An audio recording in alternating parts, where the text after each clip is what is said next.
How can your own son say he is worried about you, then secretly monitor you like you are a problem to manage? Why would a tracking device be under my old vehicle right after his safety visit? What made my phone ring 10 hours later, and why did that call make my hands go cold? My name is Graham. I am 58. I live in a small house at the edge of town. I have an old vehicle. It is not pretty, but it runs well because I take care of it. I worked most of my life around vehicles and tools. I do not talk loud. I do not argue fast. I like simple routines. I wake up early. I drink coffee. I check the weather. I look at my calendar on the wall. I do small repairs in my garage. That is how I stay calm. My son Kyle came to visit on a Saturday. He told me he wanted to check my vehicle. He said he was worried about me driving something old. He said he did not want me stuck on the roadside. His tone sounded kind, but it also sounded like a manager talking to a worker. I noticed that right away. I did not say it out loud. I just nodded and let him walk around the vehicle like it was his job. Kyle is 29. He works in logistics. He likes plans and lists. He talks about risk and safety like everything is a report. When he was younger, he used to ask me for help. He used to listen. Now he speaks first. He speaks longer. He explains things I already know.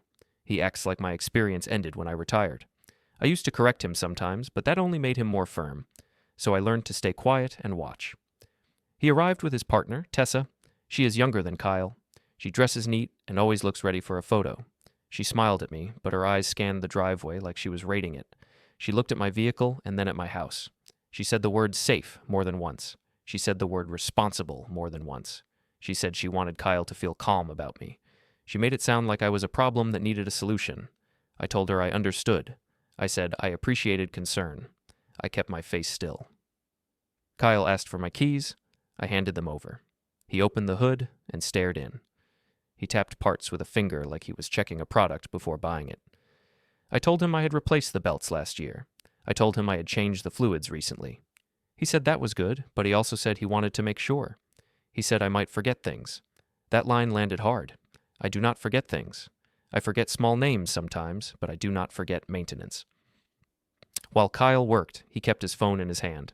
He looked at it often. He did not need it for the checks. He did not look up manuals.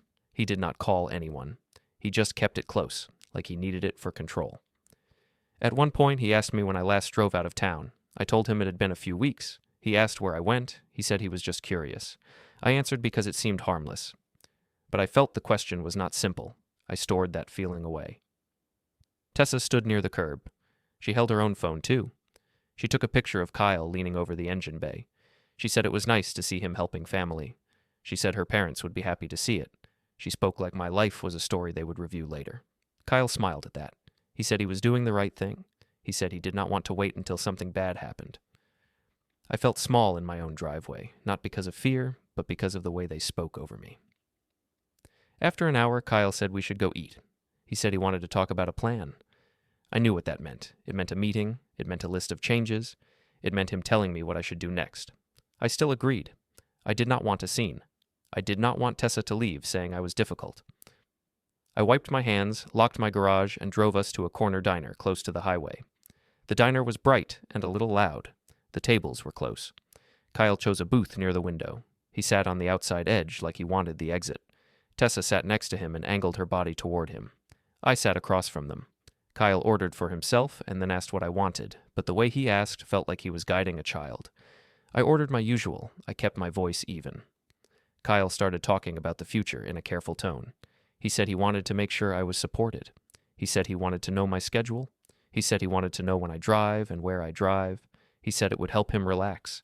He said he did not want surprises. Tessa nodded and said she agreed. She said it was hard for her to enjoy weekends when she worried about me. That was strange to hear. I had not asked her to worry. I had not given her that job. Kyle said he had been reading about older drivers. He said reaction time changes. He said vision changes. He said people do not notice it at first. He looked at me as he said it. I did not interrupt. I waited. He then said he had a simple idea. He said we could set a rule where I tell him before I drive far. He said it would be respectful. He said it would make everyone feel safe. I told him I heard him. I told him I understood his feelings. I did not say yes or no. I asked him what he meant by drive far. He gave a rough number. I asked why that number. He said it was reasonable. He said he had talked to people at work about safety. He said he knew how problems happen when people act alone. That last line was sharp. It suggested I was a problem because I acted alone. Tessa added more. She said she wanted Kyle to be strong about it. She said caring sometimes means being firm. She said she had seen families ignore warning signs. She said she did not want that. She spoke like she was giving a lesson. She did not speak like she was a guest in my life. She spoke like she had authority. I watched her hands on the table. Her nails were perfect. Her ring caught the light. She looked calm. That calm felt like confidence, not kindness. Kyle then said something that made my stomach tighten. He said that at some point there might be a need to take my keys. He said it like a future step on a chart. He did not say it like a son talking to his father. He said it like a supervisor setting a limit. Tessa nodded again. She said it was better to be proactive.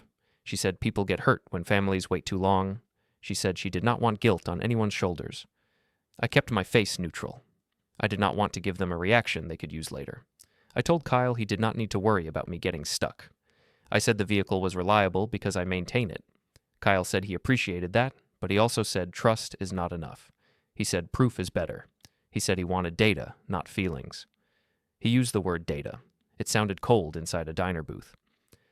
The waitress came by and asked if everything was okay. I nodded and smiled.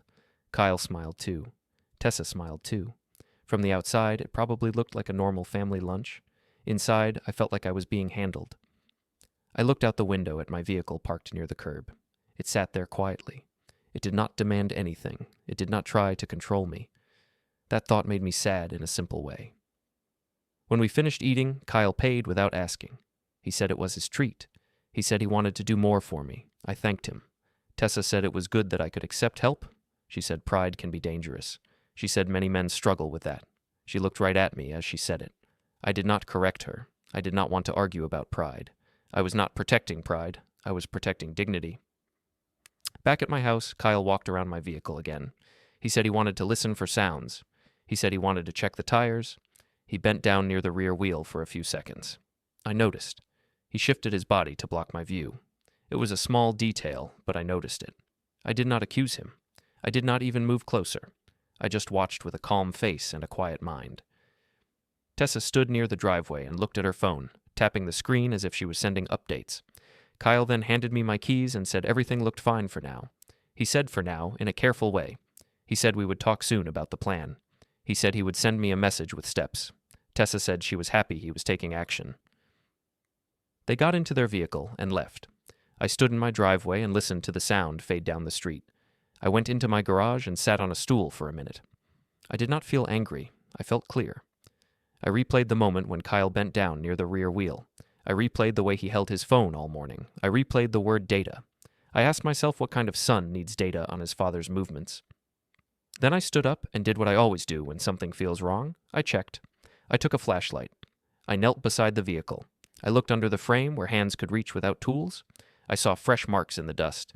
They were small and clean, like something had been pressed there. My stomach did not drop. My breathing did not change much. I just felt that quiet click in my mind that says, now we are in a new situation. I slid farther under and moved the light slowly. Under the rear section, there was a small black box. It was fixed in place with strong adhesive and a strap. It did not belong to the vehicle. It was not part of the maintenance. It was not something I had ever installed. I reached out and touched it lightly, like you touch a hot surface to confirm heat. It was real. It was there. I pulled my hand back and lay still for a moment, listening to the quiet of my own driveway. Then I backed out, sat up, and wiped my hands on a rag. I did not call Kyle. I did not call Mara. I did not post anything. I did not yell. I simply looked at my garage wall, at my tools, at the steady lines of my life. I understood one thing with full certainty. Someone close to me had crossed a line, and they thought I would never notice. That night I sat in my living room with the lights low. The television was on, but I was not watching it. My hands smelled like metal and old dust. I kept thinking about that small black box under my vehicle. I kept seeing the fresh marks in the dirt. I did not feel panic. I felt something quieter. It felt like I had been talking to someone face to face for years, and then I learned they were also watching from behind a curtain. I made another cup of coffee even though it was late. I sat at the edge of my couch and looked around my home. Everything was simple. My place did not have fancy furniture. It had clean floors, a few framed photos, and a shelf of manuals from my working years. In one photo, Kyle was 12 and holding a fishing rod. In another, he was in a cap and gown, smiling wide.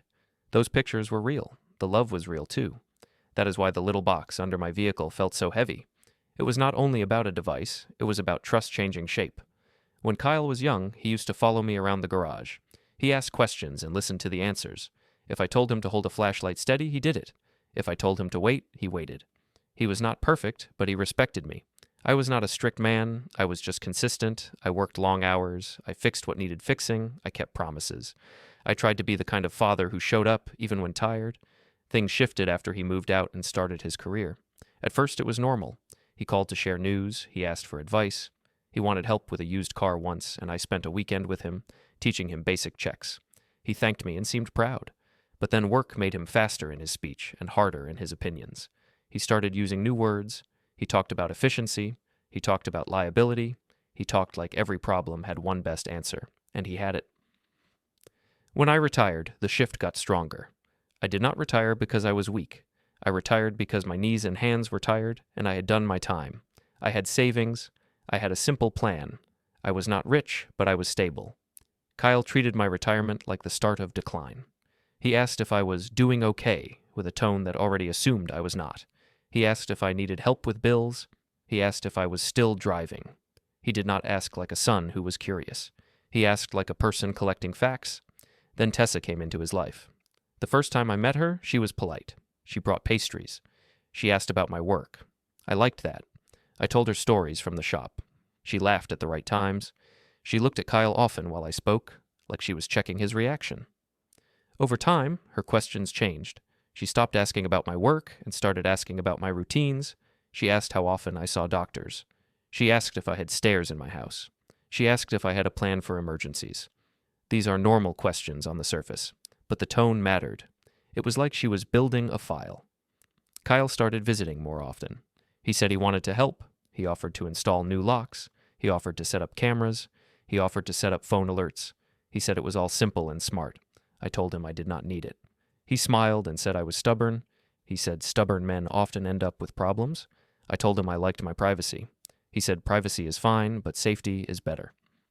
That line came up more than once. I noticed that he also started making small jokes in public. If we were at a store and I paid in cash, he said I was old school. If I took time to read a label, he said I was slow. If I asked a worker for help finding a part, he said I should just use an app. He laughed. Tessa laughed. People around us sometimes smiled. I smiled too, because it was easier. But inside, I felt myself being reduced. I felt like I was becoming a story they told about me, not a person. In the living room that night, I did not want to make myself a victim. I did not want to dramatize it. I wanted to be honest. Kyle did not suddenly become a bad person. He became a person who believed control was care. He believed that if he managed my life, he would feel calm. And Tessa seemed to like the idea of him being in charge. It made her feel secure. It also made me look small. I went out to the garage again. I brought the flashlight and a small plastic bag. I slid under the vehicle one more time and looked at the box. I did not tear it off in anger. I checked how it was attached. I took a few clear photos with my phone, not for drama, just for record. I then removed it carefully.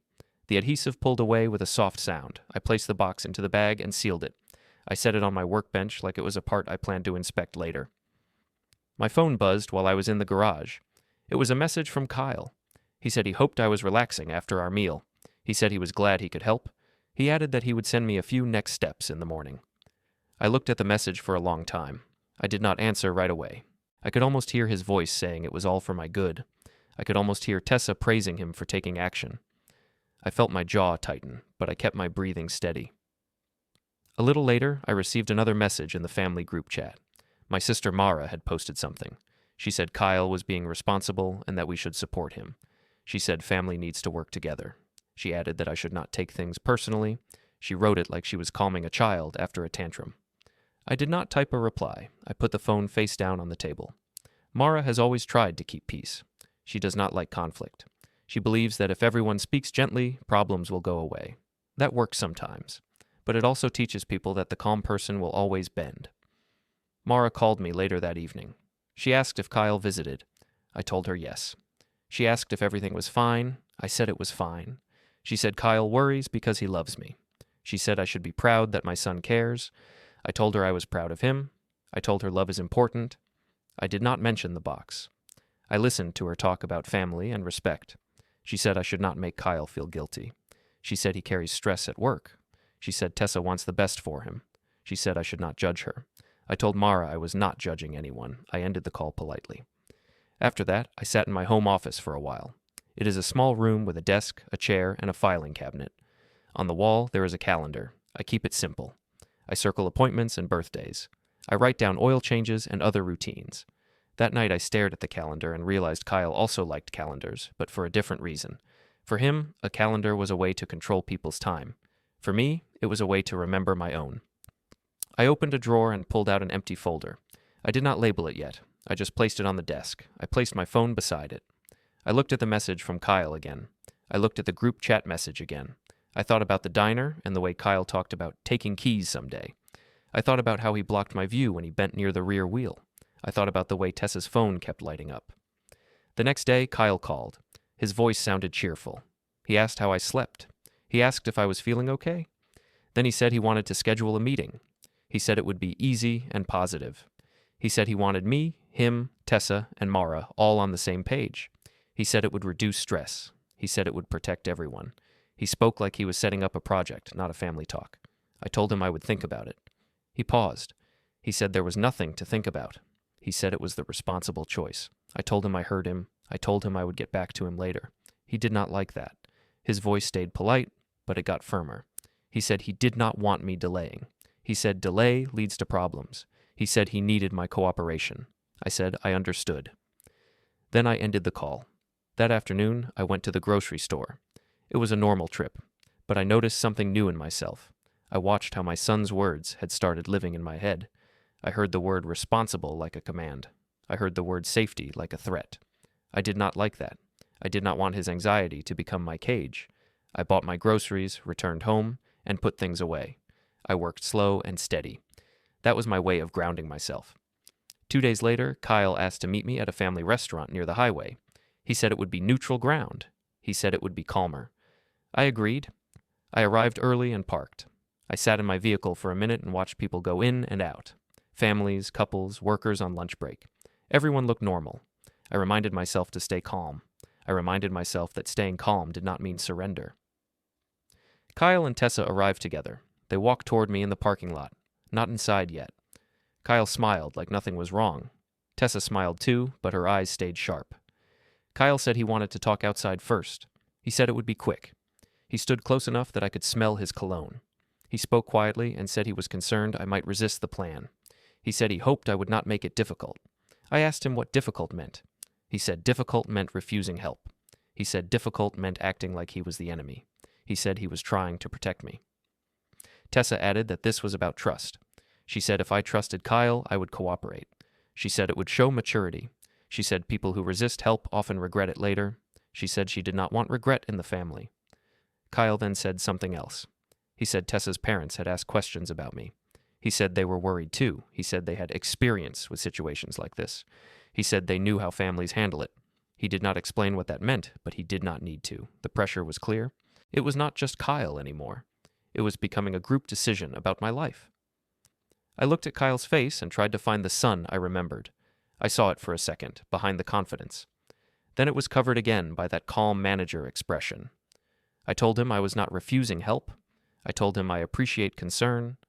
I told him I would not agree to anything without time to think. Kyle's smile faded a little. He said I was making a simple thing complex. He said I was being stubborn again. We went inside and ate. The conversation stayed polite, but the message was the same. Kyle wanted control with a soft voice. Tessa wanted control with a smile. Mara texted during the meal, asking if we were making progress. I did not reply. I kept eating and listening. And as I listened, one thought kept returning, steady and clear. They were treating me like I was already a problem to solve, and they were doing it in public places where I would feel pressure to stay agreeable.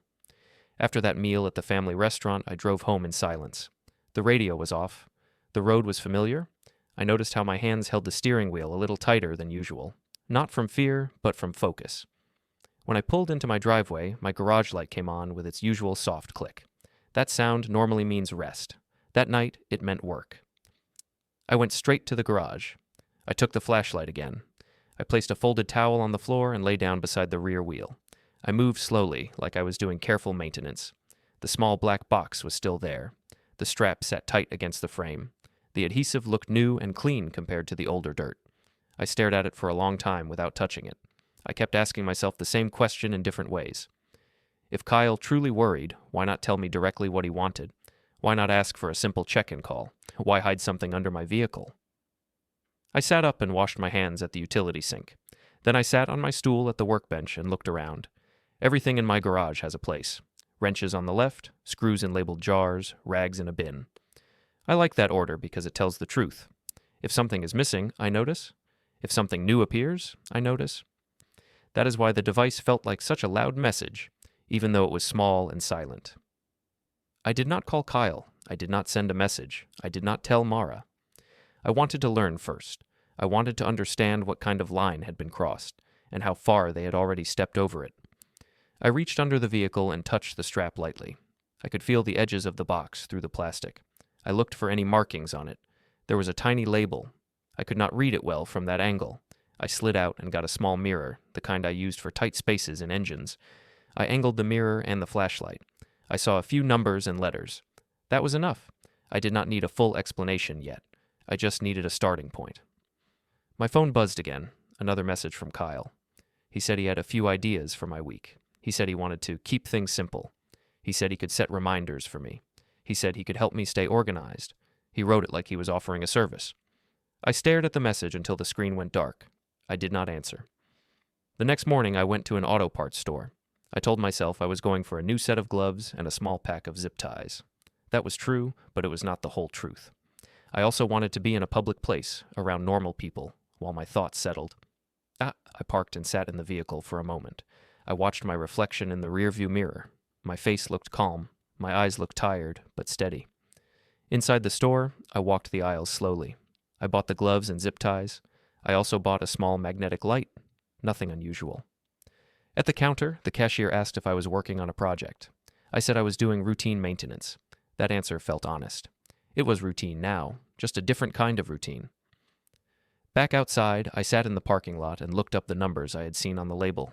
I did not do anything complicated. I just typed them into a normal search. Results came up about tracking devices used for vehicles and equipment. I did not click much. I did not need to. The words on the screen matched the shape under my car. My chest felt tight for a moment, then it loosened again. I had my answer. When you suspect something, the mind can spin. When you confirm it, the mind gets quiet. That is what happened. The noise inside me stopped. In its place was clarity. I drove home and pulled into the garage. I closed the garage door. I took a deep breath and lay down again beside the rear wheel. This time, I removed the device carefully. I loosened the strap without snapping it. I peeled the adhesive in one clean pull. I did not rip anything or throw anything. I placed the device in a clear plastic bag, then sealed it. I put the strap and adhesive backing in the bag too. I wanted it complete, like a preserved piece of evidence, even if I was not ready to show anyone yet. Then I cleaned the spot under the frame with a dry cloth, not to erase it, but to see it clearly. The dust pattern showed exactly where it had been. I took a photo of that spot as well. I took another photo of the device in the bag. I did it with the same calm I used when documenting a repair for a customer. Date, time, clear image, no drama. That afternoon, I made a small visit to Kyle's apartment building. I had a simple reason. Months ago, I lent him a tool. He had mentioned returning it, but never did. I decided to return the favor by bringing him a small set of spare fuses I had, the kind his vehicle uses. It was a neutral item, a normal father gesture, something that would not sound like a confrontation. I did not go inside his unit. I stayed in the lobby. The lobby had a clean smell, like air freshener. There was a front desk and a set of mailboxes. I waited near the wall and watched the doors. When Kyle came down, he looked surprised to see me. He smiled fast. His eyes flicked to my hands, then to my pockets, then back to my face. It was quick, but I noticed it. He asked why I was there. I told him I had spare fuses and thought he could use them. I told him I did not want him stranded in cold weather. I used his own style of concern.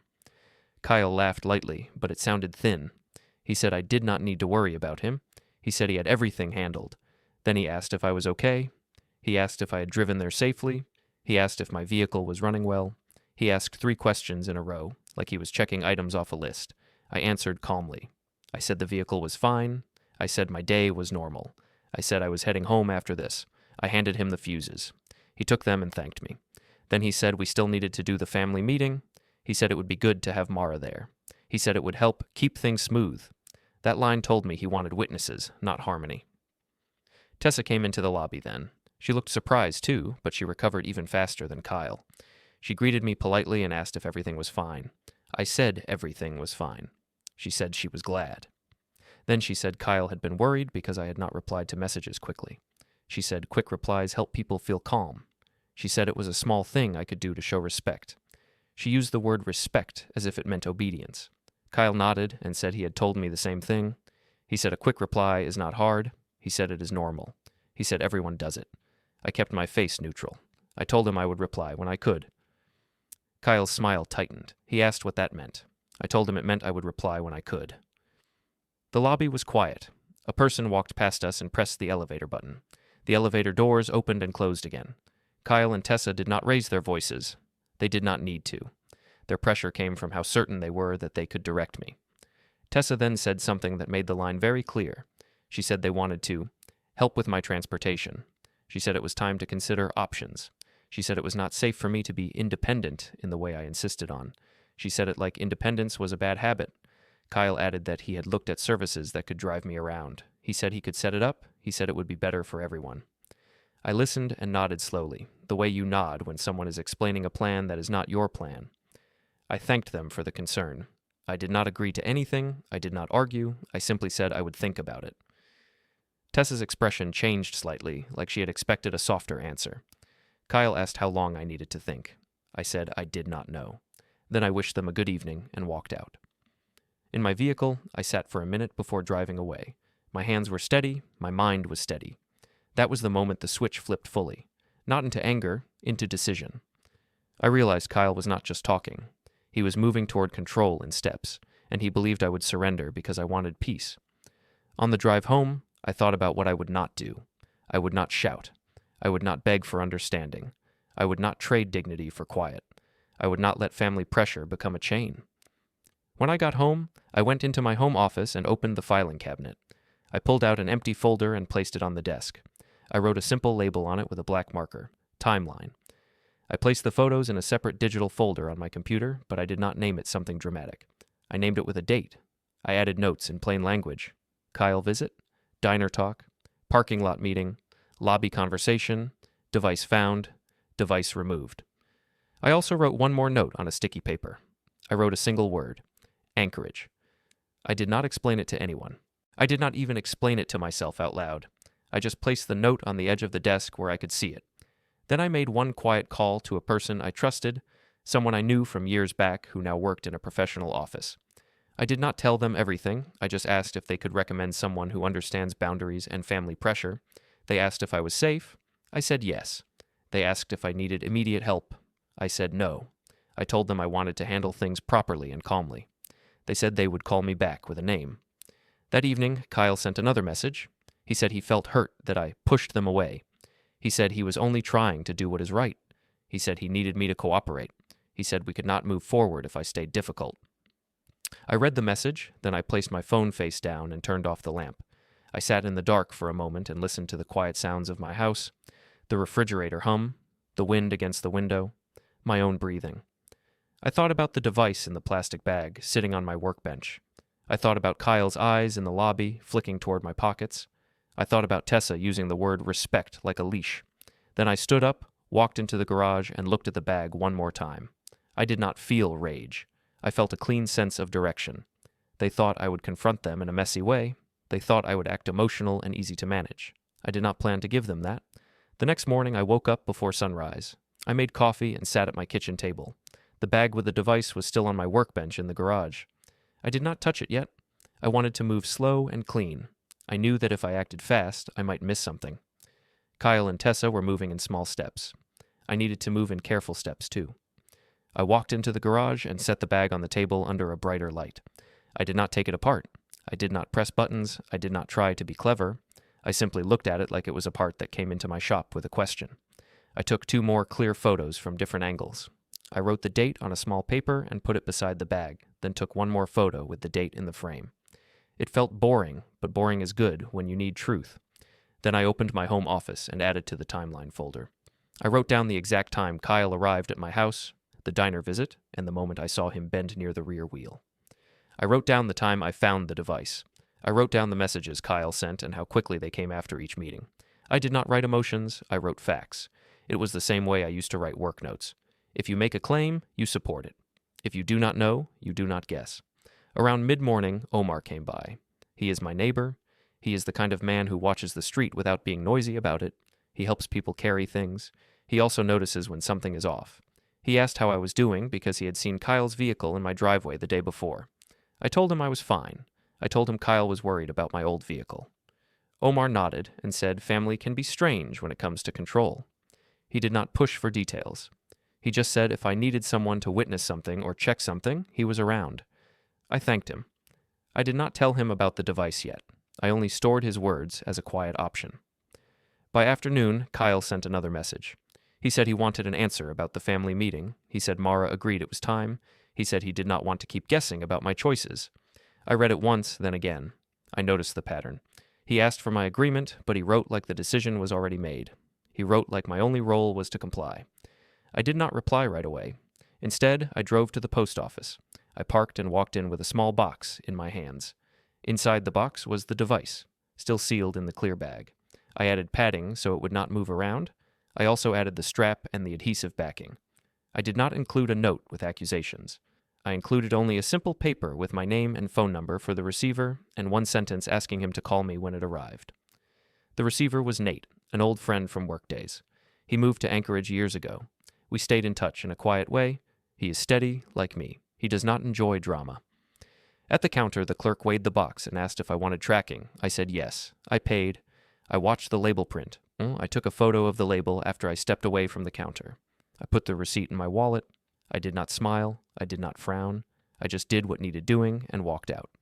Back home, I placed the receipt in the timeline folder. I sat down and wrote a new line. Package mailed to Anchorage. I did not write the reason. The reason was already in my head. A few hours later, Mara called again. Her tone was soft, but she was firm. She said Kyle was stressed. She said he only wanted to help. She said I should respond to him more quickly so he would not worry. I told her I was okay. I told her I was handling things in my own way. Mara said my way was too quiet. She said quiet can look like hiding. She said people start to think the worst when you do not speak. That sentence told me a lot. It told me how they were framing me to each other. If I stayed calm and private, they could paint it as confusion or weakness. If I reacted loudly, they could paint it as instability. Either way, they would have a story. I did not want to fight their story with emotion. I wanted to replace it with facts. After I ended the call, I opened my phone and looked at Kyle's recent messages. The wording was always similar. He used soft pressure. He used concern as a tool. He asked for cooperation. He asked for simple steps. He asked for peace. None of it felt like respect. It felt like management. I replied with a short message. I told him I had heard him. I told him I would not agree to a meeting until I was ready. I kept it polite. I did not mention the device. I did not accuse him of anything. I just put a boundary in writing. Kyle replied fast. He said my answer was disappointing. He said he did not understand why I was making this hard. He said if I kept resisting, he would have to take other steps. He did not explain what steps. He did not need to. The threat was in the phrase. That evening I got a call from a number I did not recognize. I answered because I do not like guessing games. A man spoke in a practiced tone. He used my name. He said he was calling about a concern related to my safety. He did not sound like a friend. He sounded like a person who makes calls for a living. He asked if I lived alone. He asked if I drove myself places. He asked if I had had any recent medical issues. I did not give him information. I told him I was fine. I asked who he was and who asked him to call. He avoided the question at first. He said he was following up on a report. He said he wanted to make sure I was okay. I repeated my question. He then gave a company name that meant nothing to me and said he was supporting the family. That phrasing made my skin feel tight. It made it clear the call was not random. I told him I did not request any support service. I told him I did not give consent for anyone to discuss my personal details with a third party. I told him he should remove my number from his list. I kept my voice calm. He said he understood, but he also said he was obligated to document the call. I told him to document that I refused. I ended the call. Afterward, I sat in my living room with my hands flat on my knees. This was no longer only family pressure at a diner table. This was outside involvement. Someone was trying to create a paper trail about me without my permission. That is how control becomes official in the eyes of certain systems. It starts with concern. It turns into records. Records then become leverage. I went back to the home office and wrote down the time of the call and what was said, as closely as I could remember. I also took a screenshot of the call log showing the number and the time. Then I created a second folder on my computer with the same date label style. I kept everything plain, no dramatic names, just clean organization. The next morning, the person who promised me a recommendation called back. She gave me the name of an attorney, Ms. Chen. She said Ms. Chen understood family boundary issues and paperwork pressure. She said she was calm and direct. I called and scheduled an appointment. I did not explain everything over the phone. I only said I needed advice about unwanted interference and consent. The receptionist gave me a time later that week. In the days before that appointment, Kyle and Tessa got louder in a quiet way. Kyle started sending messages earlier in the morning. He asked where I was. He asked if I had made any decisions. He asked if I had talked to anyone. Tessa started calling once, then twice, and leaving cheerful messages about checking in. The tone was sweet, but the frequency was not. It was like they wanted to keep a hand on the wheel. One afternoon, Kyle showed up at my house without warning. I saw his vehicle pull into the driveway and felt my shoulders tighten. He walked up with a smile like it was normal. He said he was in the area. He said he wanted to make sure I was okay. He looked past me into the house like he was checking the condition of a place, not greeting his father. I did not invite him in. I stepped outside and closed the door behind me. Kyle said he wanted to schedule the meeting for the next weekend. He said Mara agreed. He said he had already found a place. He said it would be easy. I told him I had plans and I would not commit. Kyle asked what plans. I told him I had personal errands. He said personal errands could be moved. He said family should come first. I told him I heard him, but my answer was still no. His face changed for a second. The smile stayed, but his eyes got harder. He said I was forcing him to take things more seriously. He said he did not want to do it the hard way. He said I should not make him feel like the enemy. I told him I was not making him anything. I told him I was simply deciding for myself. Then I wished him a good day and stepped back toward the door. Before he left, he said something that was meant to sound caring. He said he was keeping an eye on things because he loved me. He said he needed to know I was safe. He said people who love you do not just sit back. I nodded once and went inside. I did not argue with that. Love was not the issue. Control was the issue. Later that week, I went to Ms. Chen's office. The lobby was quiet and neat. A small fountain made soft sounds in the corner. I sat in a chair and waited. I watched other people come in and out with worried faces. I did not feel dramatic. I felt focused. When Ms. Chen met me, her manner matched what I was told. Calm, direct. She asked what happened. I described events in a simple order. I did not add guesses. I did not add labels. I told her about the pressure, the calls, the attempt to schedule meetings, and the outside caller. I told her I wanted to stop interference and protect my consent. She listened without interrupting. She asked a few short questions. Then she said we could handle it properly, but the order mattered. She said records, timelines, and clear boundaries were important. I left her office with my mind steady. I did not feel relief yet. I felt structure. That matters more to me than comfort. On the way home, I stopped at my bank. I asked for a short appointment about account privacy and contact permissions. The bank officer scheduled a meeting for me the next day. I did not explain why in detail. I only said I wanted to make sure no one else could speak for me. By the end of the week, a date was set for a formal meeting in a neutral place with professionals present. Kyle thought it would be a meeting where he would guide the outcome. I did not correct that assumption. I simply kept building my timeline, one calm step at a time. The next day, I went to the bank in the late morning. I wore a plain jacket and carried a small notebook. The branch was quiet. A few people stood in line, holding envelopes. Soft music played from a speaker near the ceiling. I sat in a small meeting room with a round table. A bank officer named Ruth joined me. She had a calm voice and steady eyes. I told her I wanted my accounts and my contact permissions to be clear. I told her I did not want anyone speaking for me. I told her I wanted to make sure no one could change my settings or request information without my direct approval. I kept the explanation simple. I said there had been confusion in the family, and I wanted to remove confusion. Ruth asked a few questions. She asked if I wanted a second contact person for emergencies. She asked if I had ever signed anything giving someone authority. I told her no, not recently. I told her I wanted all contact to come through me. I also asked if any recent calls had been made to the bank about me. She said she could not discuss details unless I made a formal request, but she could confirm that nothing had changed on my accounts. I nodded. That was still useful. When I left, I felt lighter, not because everything was solved, but because one door was now locked properly.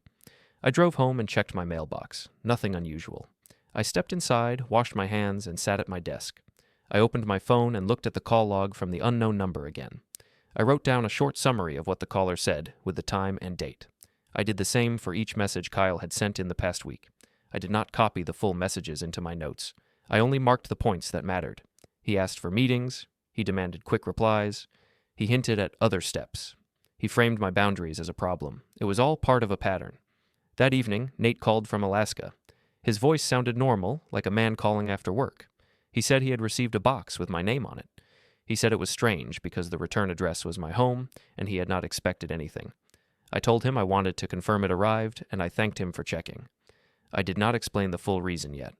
I only told him it was important that it traveled far from me, and that I might need him to confirm a few details later. Nate said he understood. He said he would keep it safe and untouched. After the call, I sat in my living room for a long time without doing much. The sun went down, the house got quiet.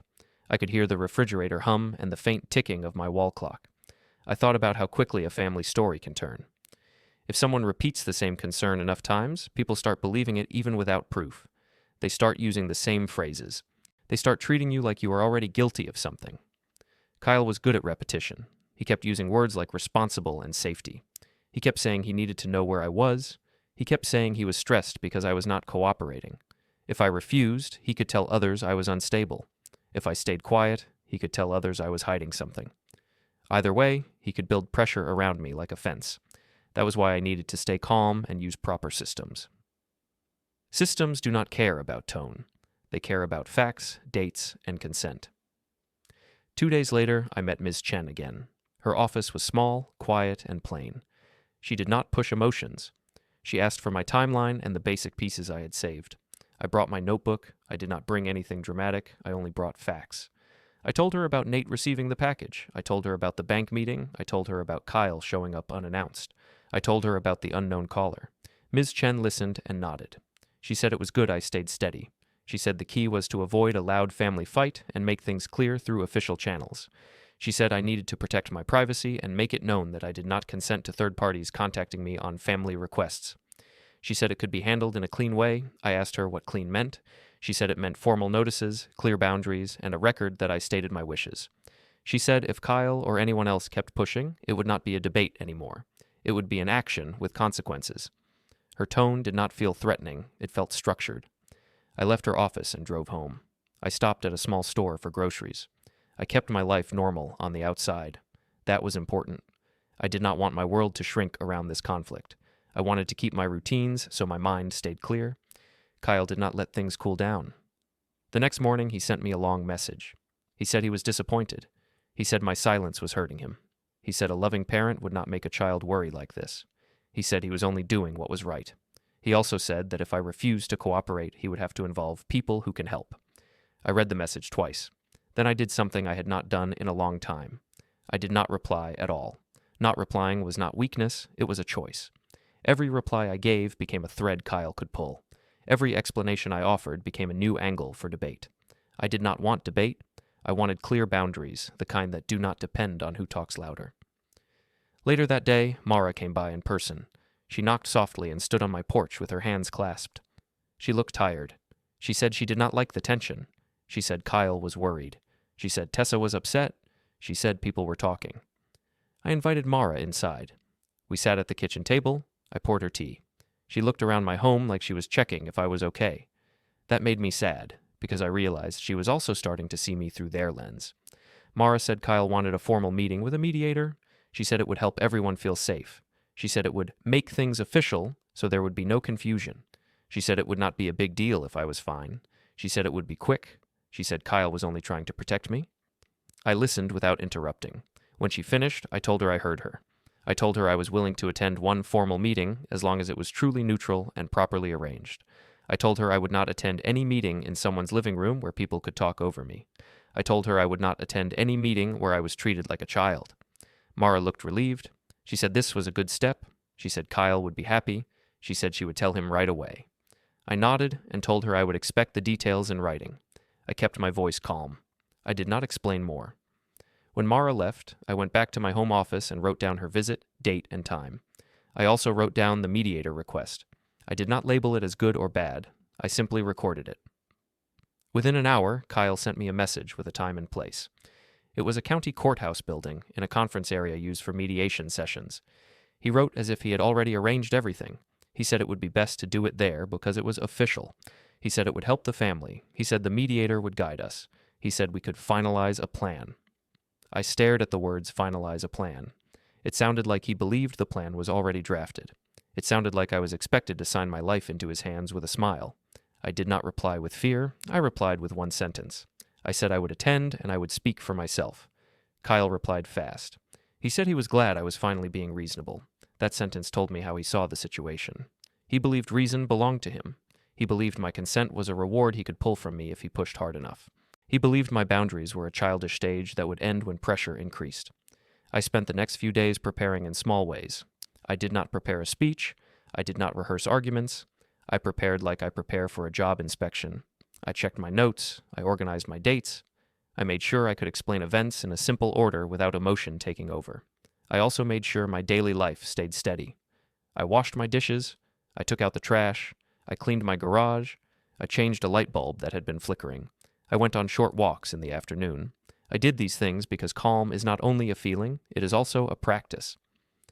Kyle kept testing my reactions. He sent messages about the meeting almost every day. He said what he wanted to discuss. He said he wanted transportation options. He said he wanted communication rules. He said he wanted shared access in case of emergencies. He never said shared access to what, but the idea was clear. He wanted his hand on my life, like a steering wheel. Tessa also sent a message. She said she was happy I agreed to the mediation. She said it showed I cared about family peace. She said she hoped I would be honest and open. She said the mediator could help me accept support. Her words were polite, but they were also shaped like a verdict. She wrote like I was already the difficult one and the meeting was meant to correct me. I did not reply to Tessa. The day before the mediation, the unknown number called again. I did not answer. A voicemail came in. The voice said they were following up again about my safety and family concern. The tone was calm, but it made my stomach tighten. It confirmed the pattern. It was not one call. It was an effort. I wrote down the time of the voicemail and saved it. I did not play it again and again. I did not let it scare me. I treated it like a data point, like a mark on a timeline. That evening, I laid out my clothes for the next day, nothing fancy, clean pants, a simple shirt, a plain jacket. I put my wallet, keys, and phone in the same place I always do. I made sure my vehicle had fuel. I checked the lights and tires. I did not do it because I doubted the vehicle. I did it because I refused to give anyone a chance to say I cannot handle basic things. I slept in short blocks. Not because I was panicking, but because my mind kept running through the order of events. I kept seeing Kyle's face in the diner, saying he might take my keys someday. I kept hearing Tessa using the word respect like a rule. I kept thinking about the device under the frame. In the morning, I ate toast and drank coffee. I looked at my calendar and saw the meeting time circled neatly. I took a slow breath and reminded myself of one simple truth. I did not need to win an argument. I needed to protect my autonomy through the systems people respect. I left home early. The roads were quiet. The sky was pale. I drove at a steady speed and kept my mind focused on facts, not feelings. When I arrived at the courthouse building, I parked and sat for a moment with my hands resting on my thighs. I listened to my own breathing. Then I stepped out, locked my vehicle, and walked toward the entrance with the same calm pace I use when I walk into any serious appointment. I walked into the courthouse building and followed the signs to the conference area. The air smelled like paper and cleaning spray. People sat on hard chairs, holding folders and looking at the floor. I checked in at the desk with my name and the time. A staff member pointed me to a small room with a round table. Kyle and Tessa were already there. Kyle sat upright with his hands folded. Tessa had a neat folder in front of her. Mara sat beside them, looking tense. When I entered, Kyle gave me a tight smile and nodded like we were about to complete a simple task. Tessa looked at me the same way she looked at my driveway, like she was measuring what she could change. A mediator came in a minute later. He introduced himself in a calm way and explained the rules. He said this was a structured meeting and people would speak one at a time. He said he would focus on consent, privacy, and clear boundaries. Kyle acted pleased, like the room belonged to him. Kyle started talking first. He said he was worried about my safety. He said I was distant and slow to reply. He said he wanted a plan so he could relax. He said he wanted shared access for emergencies and a rule for my driving. Tessa added that she wanted peace in the family. She said this meeting was proof that I cared. Mara nodded and said everyone just wanted to support me. When it was my turn, I kept my voice even. I said I was here because I wanted clarity. I said I had never asked for outside services. I said I did not give consent for anyone to track me or speak for me. I said I did not want a family debate. I wanted proper boundaries, written and respected. The mediator asked what made me say the word track. I opened my folder and placed a few pages on the table. I showed a set of photos from under my vehicle, taken on the day Kyle visited. I showed the clean dust marks and the device in a sealed bag, with the date written beside it. I did not give a speech. I simply explained the order of events. I said Kyle visited, then I found the device, then I removed it carefully. Kyle's face changed fast. He said he did not know what I was talking about. He said I must have found something from the road. Tessa looked at Kyle, then back at me, then down at the photos. Her lips pressed together. The mediator asked Kyle a simple question about whether he had placed anything under my vehicle. Kyle said he had not. The mediator then asked why Kyle had bent down by the rear wheel in my driveway and blocked my view. Kyle said he was checking the tire. I nodded and said it was fine to check a tire. I said the issue was not the tire. I placed the mailing receipt on the table next. I showed the shipping label photo and the tracking number printout. I explained that I mailed the device to Anchorage the same day I removed it. I said I did it to stop the monitoring without creating a loud scene. I said I wanted distance and a record. Then I played the voicemail from the unknown number on speaker. The voice said it was following up on my safety because of family concern. The mediator listened, then asked who requested that call. I said I did not know, but I had the number and the time. I added that the call came after the device left my home, which told me someone expected to keep watching. Kyle's posture dropped a little. He said he had only tried to help. He said he never wanted to hurt me. He said I was making a big issue out of concern. The mediator stopped him and asked him to focus on facts. The mediator said placing a device on someone's vehicle without consent is not a normal form of concern. Tessa tried to shift the focus. She said families need plans. She said older people can make unsafe choices. She said Kyle had pressure and acted out of love. The mediator asked her if she knew about the device. Tessa hesitated, then said she did not place it. The mediator said he did not ask who placed it. He asked who knew. I did not push her. I did not need to. The room was doing the work for me. I then handed the mediator a short letter from my bank confirming my account privacy settings and my direct contact rules. I also handed over a notice prepared by Ms. Chen stating that I did not consent to third parties contacting me about my personal life and that any future attempts to monitor me would be documented and handled through formal channels. The mediator read both, then looked at Kyle and said this was not a family discussion anymore. He said it was a consent and boundary issue. Kyle tried to speak again, but his voice sounded smaller. He said he only wanted to know I was safe. I said I can be safe without being controlled. I said I will call when I choose to call. I said I will drive my own vehicle unless a real professional tells me otherwise, in a proper setting, with my consent. I said my answer is not a punishment. It is a boundary. The mediator wrote terms on a form and slid it across the table. He said Kyle would stop all monitoring actions. He said Kyle would stop arranging outside calls about me. He said Kyle would communicate only by normal family messages, with reasonable time for replies. He said any future contact beyond that would go through legal channels. Kyle stared at the paper. Tessa stared at it too, blinking fast. Kyle signed. Tessa did not smile anymore. Mara looked like she had been holding her breath for a week, and finally let it go. The mediator stood and said the session was complete. He said he would file the record with the courthouse office as a mediation outcome. He said if the boundary was ignored, the next step would not be a family meeting. It would be a formal complaint. I gathered my folder and stood up. Kyle looked at me like he wanted to say something soft that could turn the story back in his favor. I did not give him that opening. I nodded once, turned, and walked out of the room. In the hallway, my phone buzzed. It was a message from the unknown number again. I did not open it. I just kept walking until the courthouse doors closed behind me with a heavy final click.